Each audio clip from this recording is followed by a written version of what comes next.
Hello, English learners. Welcome to English Titans. I'm Alex, your guide on this journey to mastering English, where we break down language barriers and bring you practical tips for fluent communication. And I'm Maya. Whether you're a beginner or just polishing up your skills, we're here to make learning English a breeze with real conversations, helpful insights, and some fun along the way. That's right. We're thrilled to have you with us. So sit back, relax, and let's dive into today's episode on English Titans, where language learning becomes exciting. Let's get started. So let's talk about how to actually do that. Like, what are some of the most practical things that we can do to prepare and feel ready to impress? All right. Well, first off, I think it's important to remember that the interview process is really a two-way street. Right. You're interviewing them just as much as they're interviewing you. Yeah. So you want to go in, feeling prepared, not just to answer their questions, but also to ask your own and really get a sense of whether the company is a good fit for you. That's such a good point. I think a lot of times we focus so much on like impressing them that we forget that we also need to be impressed. Exactly. So how do we do that? How do we go in there and not just like answer their questions, but also get a sense of if it's the right place for us? Well, I think one of the best things you can do is to really do your research on the company beforehand. Yeah. Go beyond just reading their website. Okay. Look at their social media, see what kind of things they're posting about. Yeah. Read any recent news articles or press releases about them. Okay. Really trying to get a sense of their culture and their values. So like if you see on social media that the CEO is really into like sustainability, that might be something you can bring up in the interview to show that you've done your research. Exactly. Or maybe you read an article about a new product they're launching. You can ask them about that and show that you're interested in what they're doing. Yeah, I love that. It's all about showing that you're engaged and that you've gone the extra mile. Exactly. Because they're probably interviewing a lot of candidates. Oh, I'm sure. And so the more you can do to set yourself apart, the better. So we've done our research. We know all about the company. What's next? Well, next you want to think about your skills and experience and how they align with the specific role that you're interviewing for. Okay. Go through the job description carefully and highlight the key skills and qualifications that they're looking for. Okay. And then think about specific examples from your past experience that demonstrate those skills. So it's not just about like listing your skills on your resume. It's about being able to tell stories about how you've used those skills in real life situations. Exactly. And this is where the STAR method comes in handy. Oh, the STAR method. I've heard of this. Yeah. Have you used it before? I haven't, but I've definitely heard people talk about it. Okay. Well, it's a really helpful framework for structuring your answers to interview questions in a way that's clear, concise, and memorable. Okay. Tell me more. I'm all ears. So STAR stands for situation, task, action, and result. And basically, when you're answering an interview question, you want to start by describing the situation or the context of the example you're going to give. Okay, so like setting the scene. Exactly. Then you want to describe the task that you were responsible for, Right. the action that you took to complete that task, and then the results that you achieved. So can you give me an example of how this would work in practice? Yeah, sure. So let's say the interviewer asks you about a time that you had to deal with a difficult customer. Okay, a classic. Using the STAR method, you could start by describing the situation, right? So maybe you say, well, when I was working as a customer service representative at X company, I had a customer who was very upset because their order had been delayed. Okay. Then you would describe the task. So you might say, my task was to resolve the customer's issue and make sure that they were satisfied. Got it. Then you would describe the action that you took. So maybe you say, I started by actively listening to the customer and empathizing with their frustration. I then apologized for the delay and explained what had happened, and then I offered them a discount on their next order as a way to compensate for the inconvenience. Okay. And then finally, you would describe the results. So you might say something like, the customer was very happy with the way I handled the situation, and they ended up placing another order with us that same day. That's awesome. So you're not just saying, I'm really good at handling difficult customers. You're actually telling a story that proves it. Exactly. And stories are much more memorable than just statements. Yeah, they're more engaging. I Yeah. love it. So the STAR method is a really great tool to use when you're preparing for your interview, to help you come up with those stories that are going to really showcase your skills and experience. I'm definitely going to be using that. Okay. So we've done our research. We've prepped our stories. Now what? Now it's time to think about those classic interview questions that everyone dreads. Oh, yeah. Like Tell me about yourself. Why are you interested in this role? What are your weaknesses? Oof. Yeah. Those ones can be tough, but they're also a really great opportunity to showcase your personality and your passion. Okay. How so? So tell me about yourself, don't just give them a chronological rundown of your resume. Yeah. Think about what aspects of your background and experience are most relevant to the job and highlight those. Okay. You can also talk about your interests and hobbies outside of work, to give them a sense of who you are as a person. So like if you're applying for a job at a tech company and you're really into building computers in your free time, that's definitely something you should mention. Exactly. And then for why are you interested in this role? This is your chance to really show that you've done your research and you understand what the company's all about. Okay. Talk about what excites you about the role, how it aligns with your skills and experience, and your long-term career goals. So basically, we want to show them that we're not just applying for any job. We're applying for this job for a reason. Exactly, because they want to hire people who are genuinely interested in the work. Yeah, that makes sense. Okay. What about the dreaded, what are your weaknesses question? Any tips for that one? Yeah, it's a tough one, but the key is to be honest and self-aware, but also to frame your weaknesses in a positive light. Okay. So don't say, I'm a perfectionist and I work too hard. Right.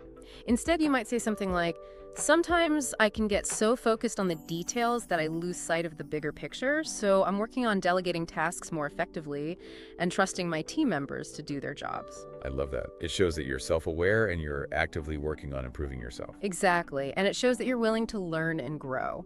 Okay. So we've tackled the classic questions. Is there anything else we need to prepare for? Well, remember how we said that an interview is a two-way street? Mm-hmm. It's important to prepare some questions to ask the interviewer as well. Oh, yeah. This is our chance to interview them, right? What kind of questions should we be asking? Well, you want to ask questions that show you're genuinely interested in the role, the company, and the team. Okay. Avoid asking questions that you could easily find the answers to on the company's website, like, what does your company do? That's not a good look. Right. Instead, you could ask something like, can you describe the day-to-day responsibilities of this role? Or what are some of the biggest challenges that the team is currently facing? Or what are the opportunities for professional development and growth within the company? I love those questions. It shows that you're thinking long-term and that you're not just looking for a job, but a career. Right. What about questions about salary and benefits? Is it okay to ask about those things? Yeah, it is definitely okay to ask about those things, but I would save those questions for the end of the interview.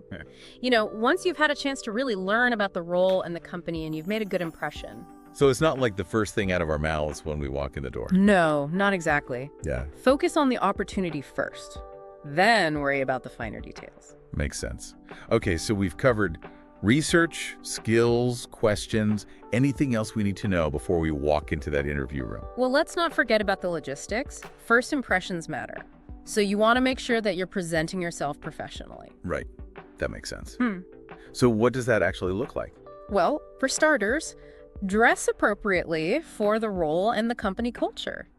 Do some research beforehand. Look at their website. Look at their social media. Yep. Get a sense of what people are wearing, right? If it's a corporate job, you might want to wear a suit or a dress. Yeah. If it's a more casual startup environment, you might be able to get away with something a little bit more relaxed. Okay. So dress for the part. What else? And then if it's an in-person interview, make sure you plan your route ahead of time and allow plenty of time for traffic or unexpected delays. I remember one time I was interviewing for a job that I was really excited about. Oh no, don't tell me you were late. I was so focused on prepping for the interview itself that I completely forgot to factor in traffic and I ended up being 15 minutes late. Oh no. Yeah, it was not a good start. It worked out in the end. I got the job. Okay. But I definitely learned my lesson about the importance of planning ahead. Yeah, that's so important, especially if you're in a big city where traffic can be really unpredictable. Okay. So plan the route, avoid being late. Any other logistical tips? Well, if it's a virtual interview, make sure you have a professional background and good lighting. Yes. The Zoom background. Yeah, it doesn't have to be anything fancy, but just make sure it's clean and tidy and that there's nothing distracting in the background. Yeah. You also want to make sure that your technology is working properly. Test your internet connection, test your microphone, test your camera beforehand to avoid any technical difficulties during the interview. Because the last thing you want is to be in the middle of answering a question, and then your internet cuts out. Exactly. So we've talked about research, prepping our stories, coming up with questions to ask, and even making sure our Zoom background is on point. Is there anything else we can do to prepare? Yeah. Well, all of that is great, but there's one more thing that's absolutely essential for acing your interview. Okay. Tell me. Practice. Practice. Like practicing our answers. Exactly. You know, it might feel a little silly at first, but trust me, the more you practice answering common interview questions out loud, the more comfortable and confident you'll feel when you're actually in the interview.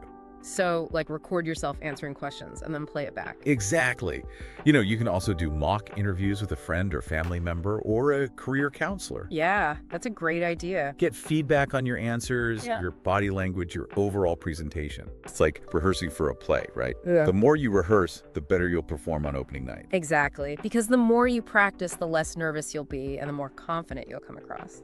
So we've done all this prep work, we walk into the interview, we feel prepared, but then those nerves start to creep in. Yeah. What do? How do we stay confident, even when we're feeling nervous? Well, first of all, remember that it's okay to be nervous. Yeah, that's true. Everyone gets nervous. Exactly. You know, even the most experienced interviewers get nervous sometimes. Yeah. But there are a few things you can do to manage those nerves and project confidence. Okay, like what?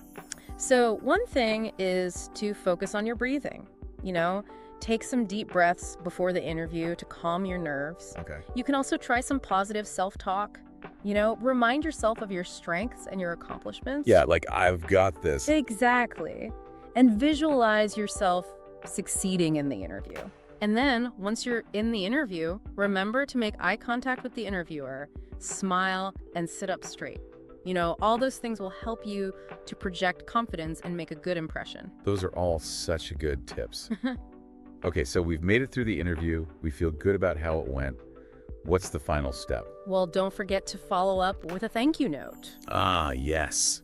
The thank you note, so important. Yeah, it's a simple gesture, but it can really go a long way in showing that you're appreciative of the opportunity and that you're still interested in the role.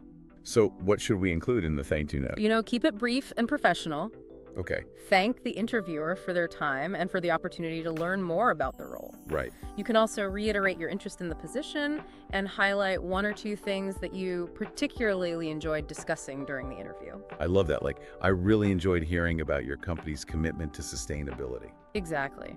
Or, I'm very excited about the opportunity to work on that new product you mentioned. So we're showing them that we were listening and that we were engaged in the conversation. Exactly. And it helps you to stand out from the other candidates. Yeah, that's so true. Okay, so we've covered a lot of ground today. From researching the company to prepping our stories to following up with a thank you note. But I think the biggest takeaway for me is the importance of confidence. Absolutely. Because even if we're nervous, if we walk into that interview feeling confident and prepared, it will show. Yeah. You know, and at the end of the day, the best interviews feel like conversations. Yeah, So try to relax, be yourself, and let your passion shine through. that's such a good point. It's not an interrogation. It's a conversation. Exactly. Well, I think that's a great place to wrap things up. I hope you enjoyed this deep dive on how to prepare for a job interview. And good luck with your next interview. Good luck.